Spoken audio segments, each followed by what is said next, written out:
बहुत सुंदर।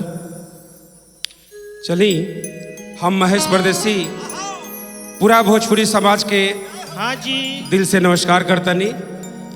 आज बड़ा ही खुशी के बात बा कि आज दीपावली के उपलक्ष्य में हाँ जी फटाफट डिजिटल प्राइवेट लिमिटेड के सौजन्य से हाँ जी फटाफट वायरल भोजपुरी के माध्यम चैनल से आज एगो खूबसूरत भक्तिमय गाना बजाना के आनंद लेवे के आयोजन कैल बा, जौना में भोजपुरी जगत के सुप्रसिद्ध गायिका निशा उपाध्याय जी के बुलावल बा। हाँ जी आज पूरा हिंदुस्तान, पूरा पूर्वांचल, देश विदेशों तक ये दीपावली के त्योहार मना रहल बा।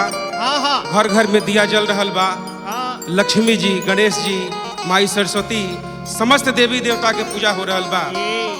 आज ये दीपावली के उपलक्ष्य में हाँ जी बहुत ही सुंदर भजन लेके रुआ सबन के बीच आ रहल बाड़ी हाँ। भोजपुरी जगत के सुप्रसिद्ध गायिका आए हैं। निशा उपाध्याय जी। जय हो, एक जय बार हो। हम याद दिलावे के चाहतनी कि जितना भी हमार भोजपुरिया समाज बा सभे अपन अपन मोबाइल निकाल लेबो हाँ जी आ फटाफट वायरल भोजपुरी चैनल के सब्सक्राइब कर लेबो।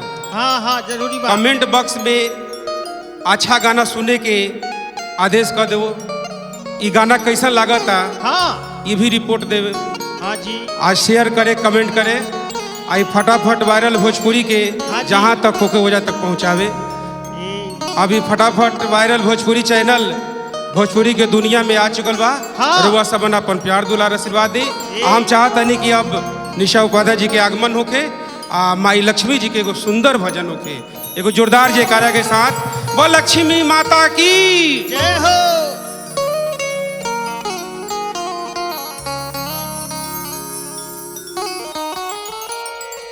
जय हो जय हो।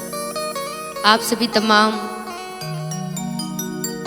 दर्शकगण के, हाँ जी भोजपुरिया सुनवैया श्रोतागण के, संगीत सुनने वाले सभी प्रेमीगण के, हाँ हाँ आप सबके अपने निशा की तरफ से हाथ जोड़ करके प्रणाम बा जय हो जय हो। और आशीर्वाद की कामना रही। और आप सभी तमाम जनता जनार्दन के, आप सभी तमाम देशवासी के हाँ हाँ लक्ष्मी पूजा दीपावली की ढेरों सारी शुभकामनाएं।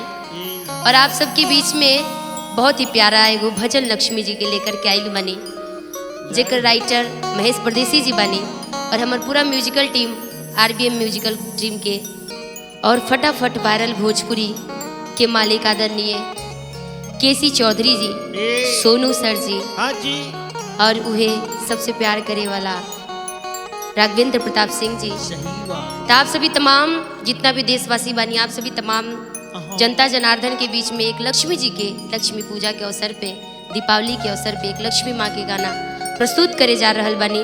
आशा ना पूरा विश्वास बा कि जैसे हर बार रउआ निशा के प्यार दिहिला यूट्यूब के माध्यम से, व्यूज के माध्यम से, तैसे ही इस बार भी प्यार दिही।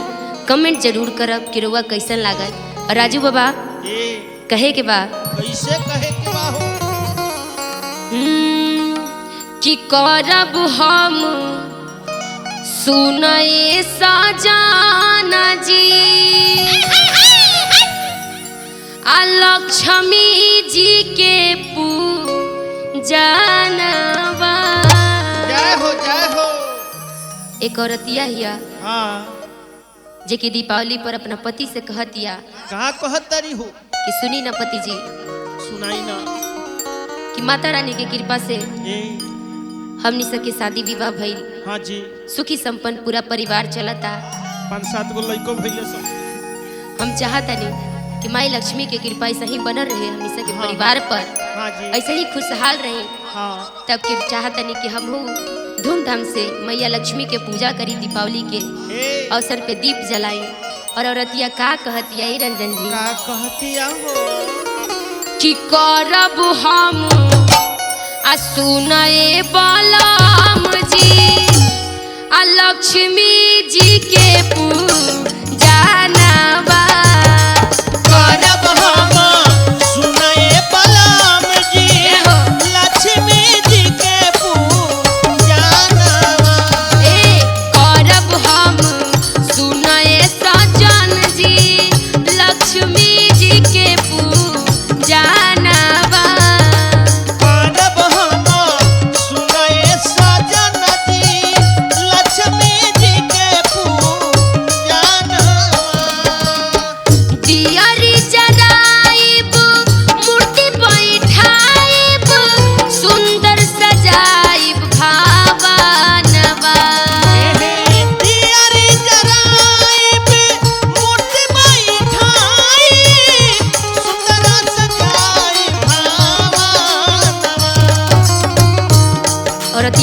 कहतिया का कहत राघवेंद्र जी, महेश जी कि दियरी सजाई मूर्ति बैठाई आ सुंदर सजाई भवन में कैसे कहतिया राजू बाबा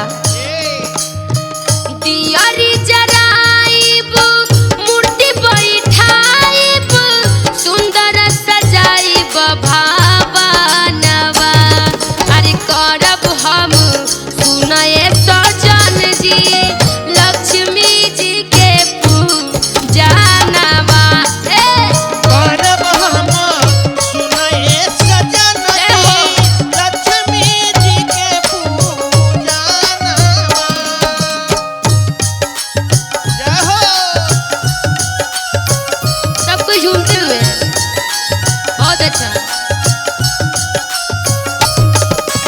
करब हम सुनए बलमा जी लक्ष्मी जी के पूजनवा करब हम सुनए बलमा जी लक्ष्मी जी के पूजनवा और दिया कहतिया का कहतिया हो गौरी गणेश संगे सरस्वती माता पूजा में शामिल रही है विष्णु विधाता जय हो गौरी गणेश संगे सरस्वती माता पूजा में शामिल रही है विष्णु विधाता मनोहर सही है धन पर सही है अपना सेवक के आंगनवा अरे करब हम सुनए बलम जी लक्ष्मी जी के पूजनवा अरे करब हम सुनए बलमा जी लक्ष्मी जी के पूजनवा अरे करब हम सुनए सजन जी लक्ष्मी जी के पूजनवा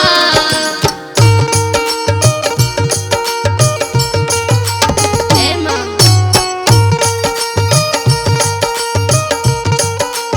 जय हो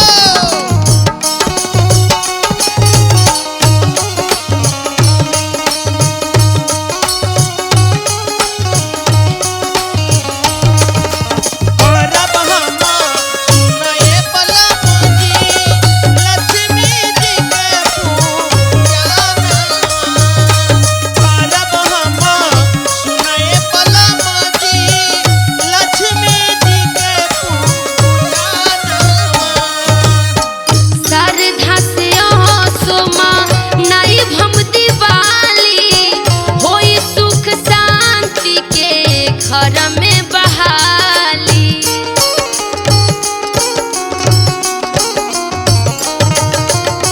औरतिया कहती अपना पति का से कहतिया हो श्रद्धा से सोमा नाइब हम दिवाली होई सुख शांति के घर में बहाली